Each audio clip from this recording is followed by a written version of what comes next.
Well, so we're in a position right now where the very little assistance, government assistance that is offered is held hostage by McConnell. It has been held hostage till now. Now they're starting to panic a little because it's starting to look like that might hurt their candidates in the runoff elections in Georgia, and that is not what they want. So they're rushing a first aid bill that's going to be, they're splitting it into two phases. One is going to be like for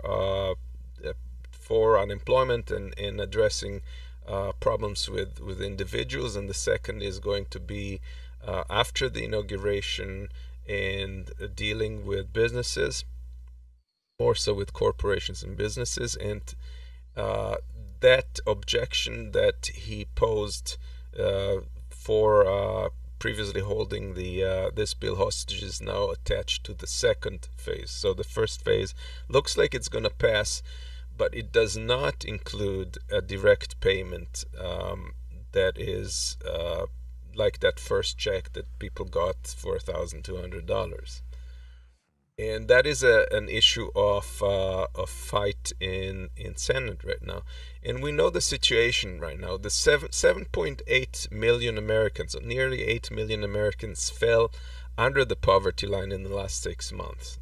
There's an article that is posted. I'm going to post it here in the chat as well, and it's really a travesty.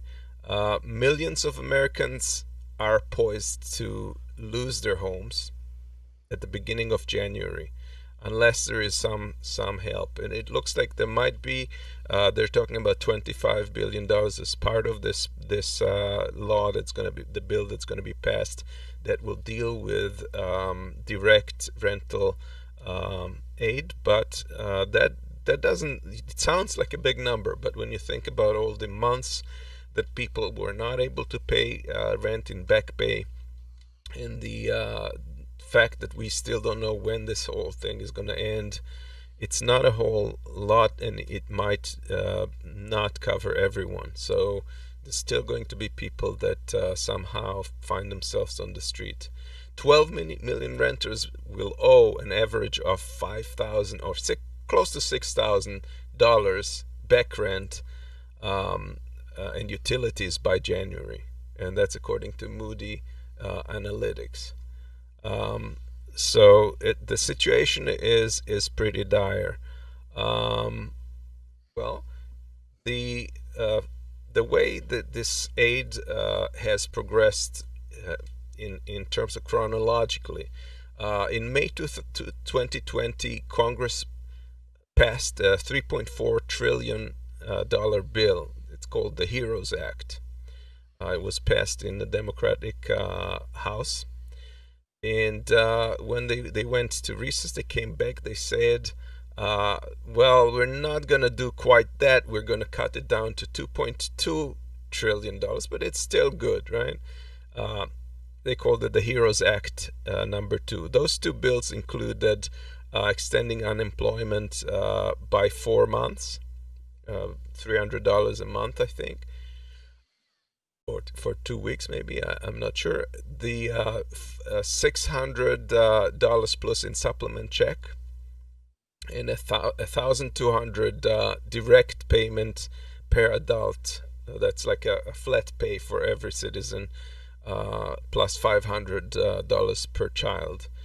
Since then, the Senate has blocked that aid under McConnell till this time, and the Senate is now on the edge of approving the bill with 300, that is equivalent to $348 billion. So we went down from $3.4 trillion in new money to $348 billion, meaning 10%. It's just 10% of what they approved in May. The rest of the 900, they're talking about a $908 billion bill. The rest of it is just basically carried over for CARES Act. But 348 billion were new. So who's fighting the fight? And here again, our hero. It's no surprise, but that is who we have here.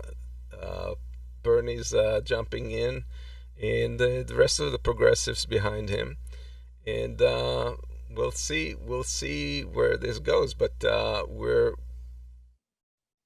play a section of what he's saying about this. I was a mayor for 8 years. I know a little bit about negotiating. I frankly don't know how. Oops. I was a mayor for 8 years. I know a little bit about negotiating.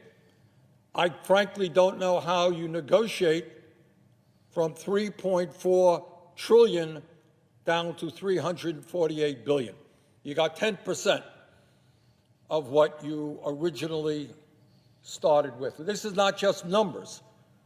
What this is about is whether in this moment of unprecedented crisis, when families are struggling to feed their children, when 500,000 people are sleeping out on the street, when in the midst of this awful pandemic, over 90 million Americans are uninsured or underinsured, can't go to the doctor in the midst of a pandemic when they are sick, at a time when many, many millions of families are worried about getting evicted from their apartments or their homes because they no longer have the income to pay their rent or pay their mortgage.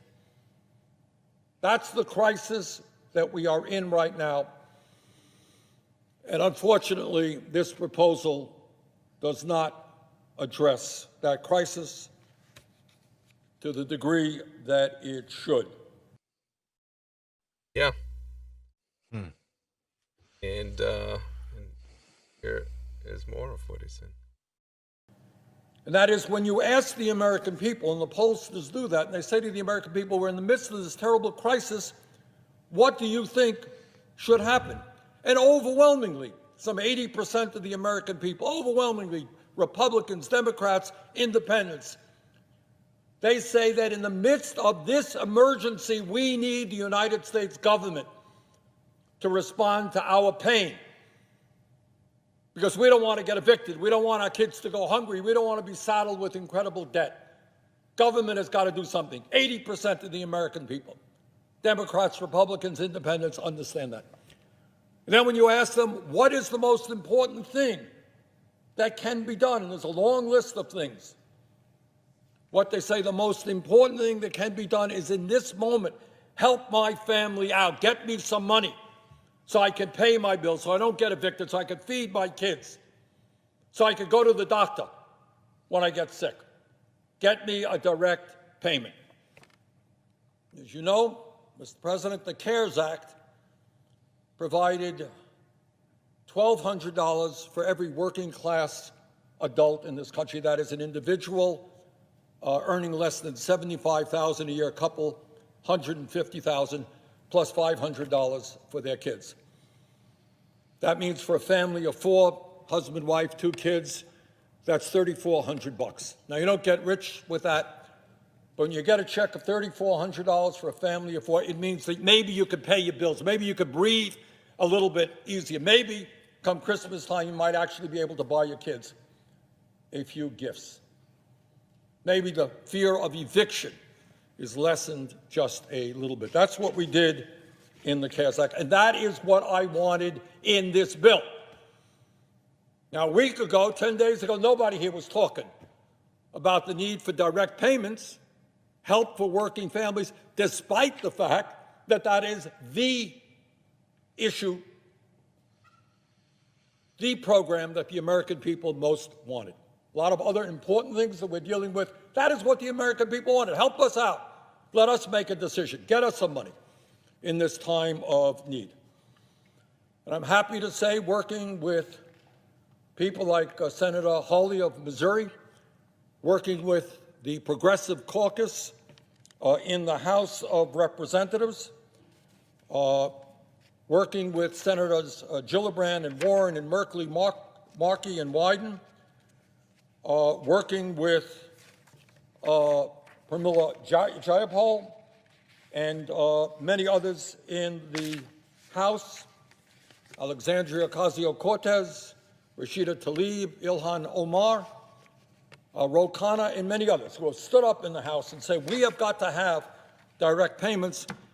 I'm happy to say that as of now, and we're going to fight for more because this process is not over, the proposal, as I understand it, provides for a direct payment of $600 for every working class adult and $600 for their kids. That means for a family of four, that would be $2,400.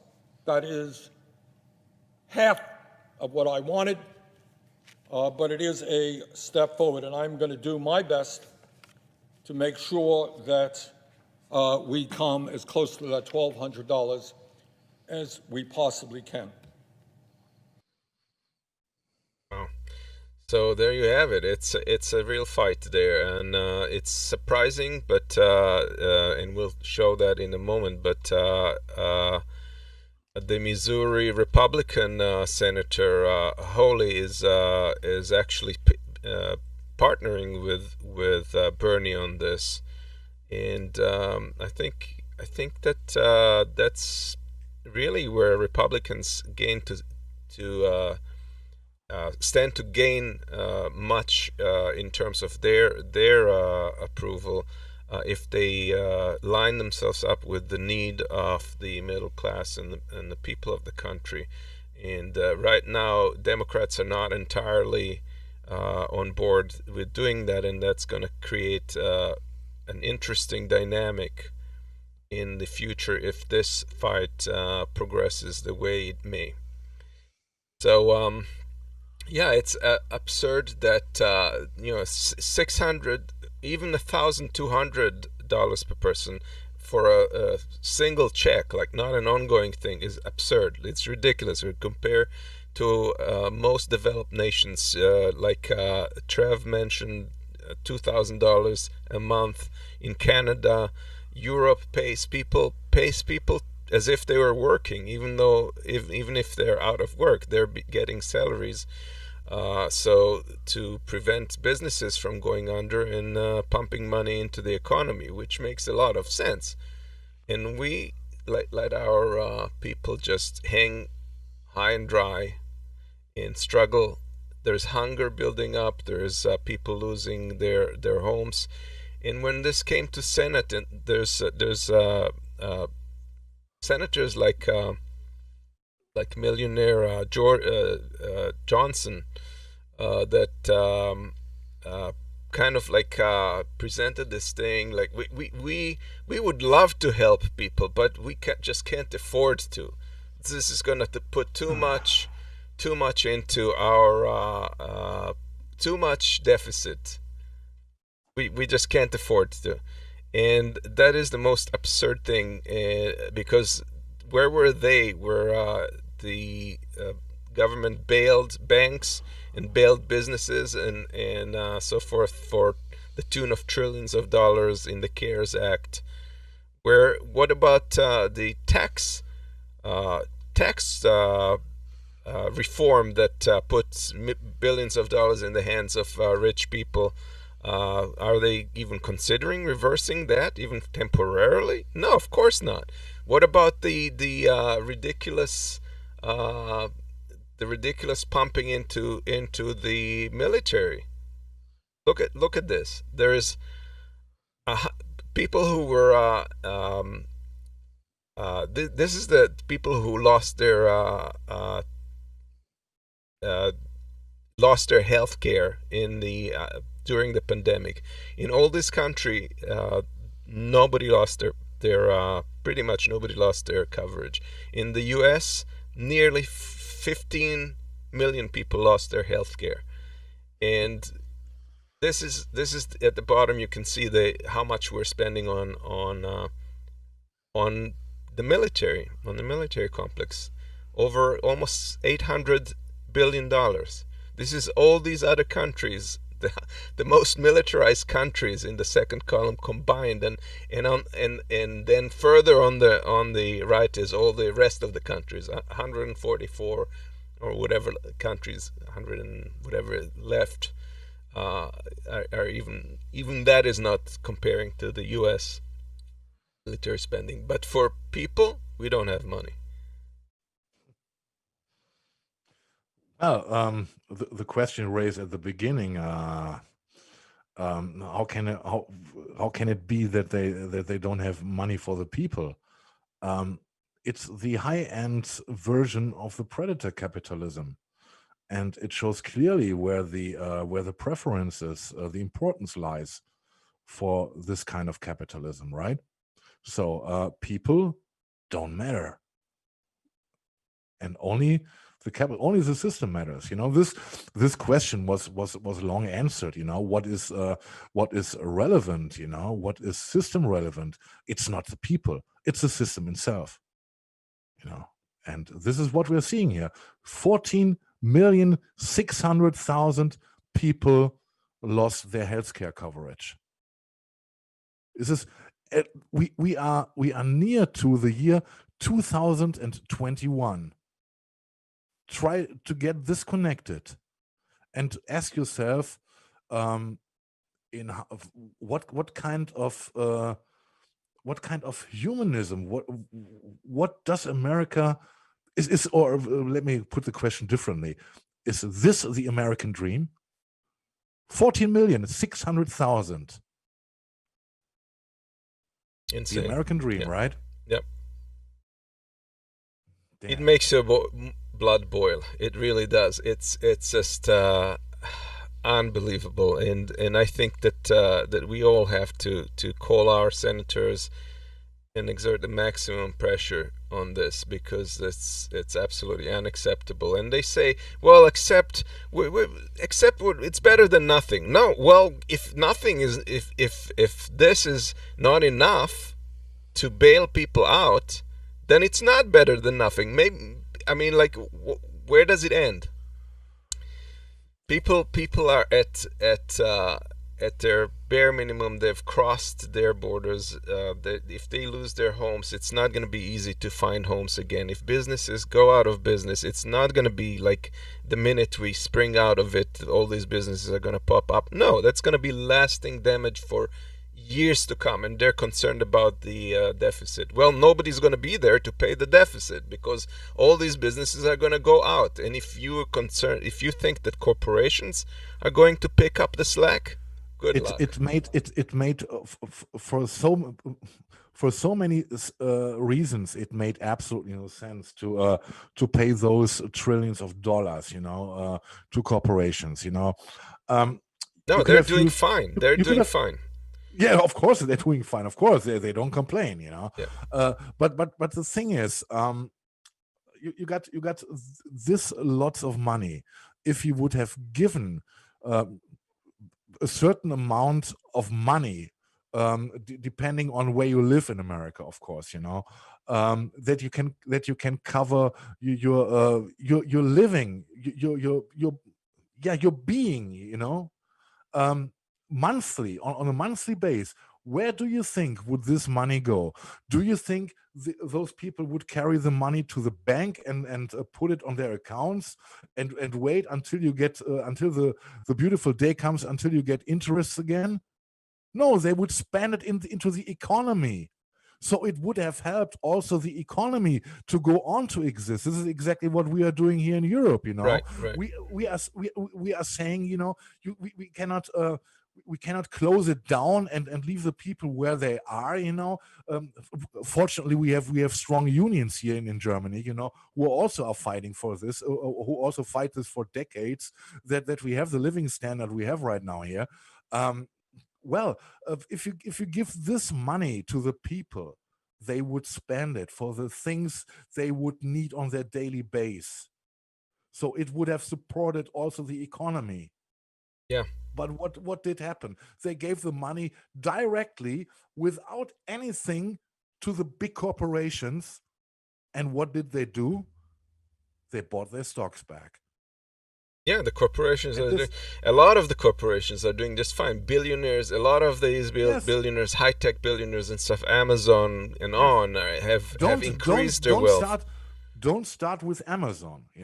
Yep. I'm this is immoral. Yeah, and then In my opinion, the existence of billionaires is immoral. Yeah. Period. Well, that's a different discussion, but certainly, I mean, there's people like Jordan, like Johnson, come out and say, well, it's it's not the most useful way of doing it. Some people put it in savings in the past round, and so this is kind of a blunt instrument. Okay, it's a blunt instrument, but you have not provided anything else.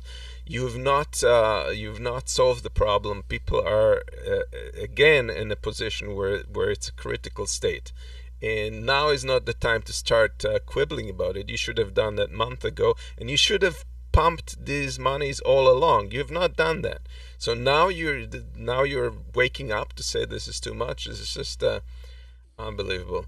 Here's a clip of Senator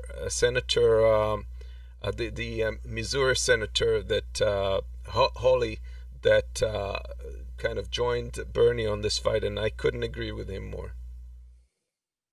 And I thank the senator of Wisconsin for his perspective, which I always appreciate, and of course I appreciate working with Senator Johnson on so many issues. On this issue, though, I'm afraid we just are going to have to differ.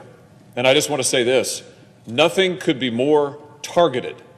No relief could be more important than relief for working people. Now, the senator's right. This body has spent trillions of dollars this year alone on COVID relief. We're getting ready to spend apparently another $1 trillion more. And yet, working people are told they may be last, if they get relief at all.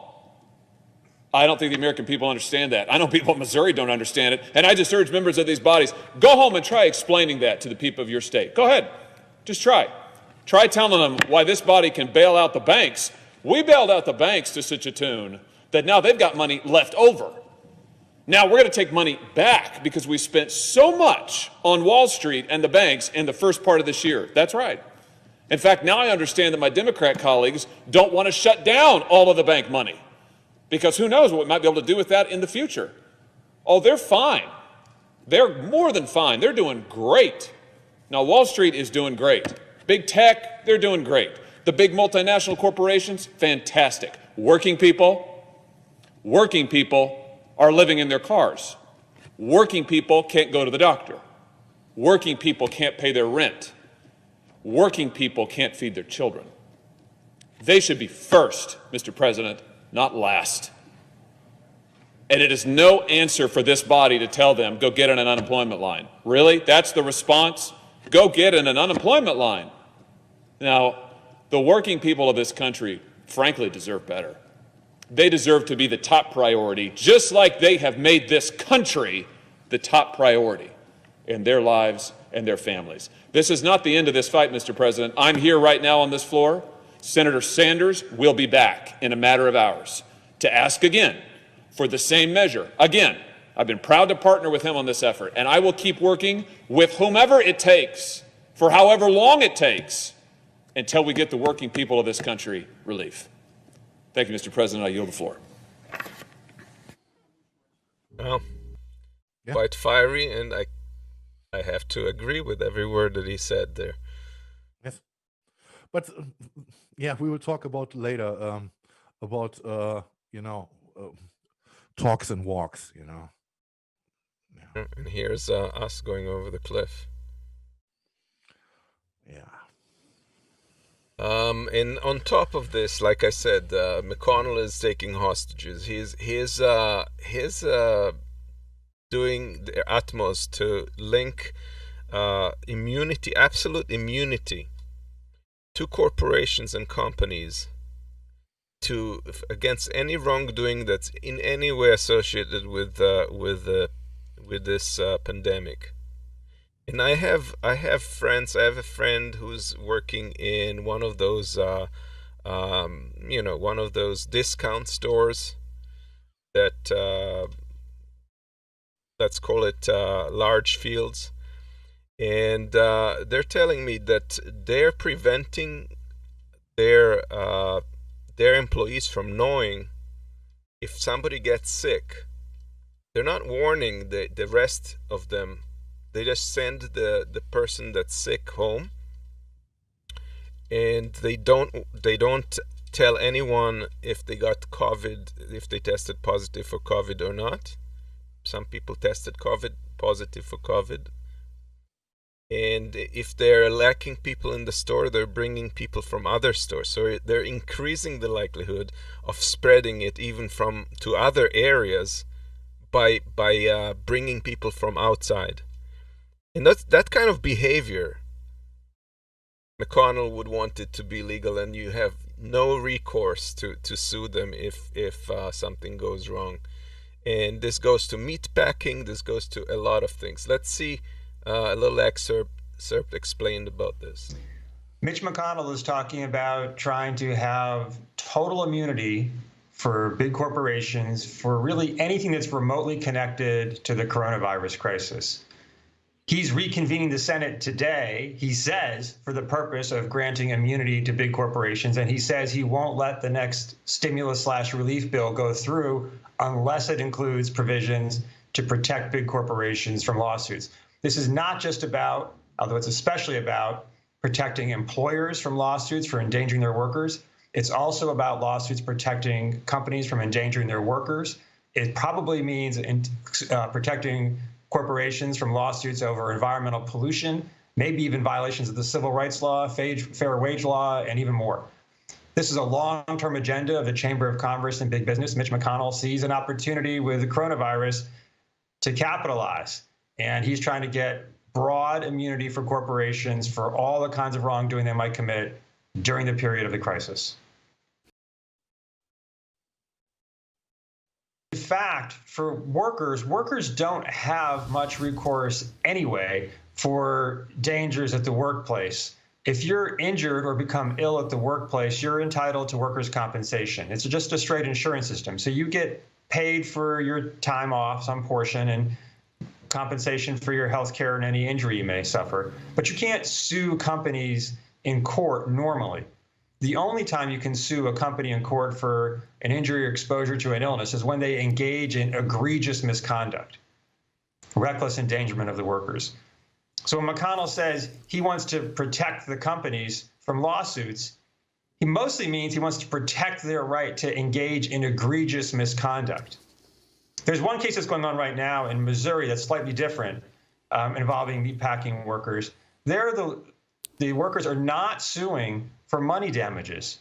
They're suing for injunctive relief to force the Smithfield meatpacking plant to adopt the sensible minimal standards needed to protect workers who are going to be required to go to work, to give them the protective equipment they need, to make sure there's adequate sanitation, extended breaks, that they get adequate sick leave, that there's testing, and crucially, that there's sufficient distancing at the production line. That's the lawsuit that is the primary one that the companies and Mitch McConnell are focusing on. It doesn't even ask for any money. It only asks Smithfield to protect its workers. Yeah, so you see, it's not even, I mean, we're talking about situations where the misconduct would be egregious. It's not even like things where it's not like other situations that you could say, well, we don't have full protection. We're talking about like misconduct here, so, and it still wants to protect that. Again, this hostage taking has moved from this taking the direct assistance part of it out of the equation, but that's still an upcoming battle in January regarding the other phase of this, and it's not going away. So we have to keep our eyes on that. Yeah, definitely. Well, what can we say? You know, it's that there's a discussion around this. As I said, it's ridiculous. Look at the other nations, look at the world, how they are treating their citizens. Yeah, you can feel yourself like being third, fourth class citizens, right? Yeah. Don't worry about the rich guys. They get everything they would need. They maybe don't even have to ask for it. They Yeah, only these are really they're hard only holding the situations. money in the air, and that's it. For common folks, it's and people in the service industry, it's grueling. It's really difficult. They're told to come back to work. They cannot afford not to. They lose their jobs. It's Yes. hard, and they're sacrificing left and right, and Congress and Senate is not willing to even come a little bit towards them at the moment. It's just And it's obnoxious. it's not only about a new how they call it, stimulus bill or something like this. Right, If it should be an aid bill, to help people. But it's not only about this. It is also about the question of healthcare in general. And this right. brings us to our next segment. Marcus, And before yeah, you move sorry. to the next segment, I Yes. wanted to ask our audience to Oh, okay, please cool. please Cool. like this if you agree with what we're presenting. If you think this is important discussion, share it. It's how the word gets out. Share it on your social media. Share it with your friends. That's how we will get the buzz about all these issues going. So please do that.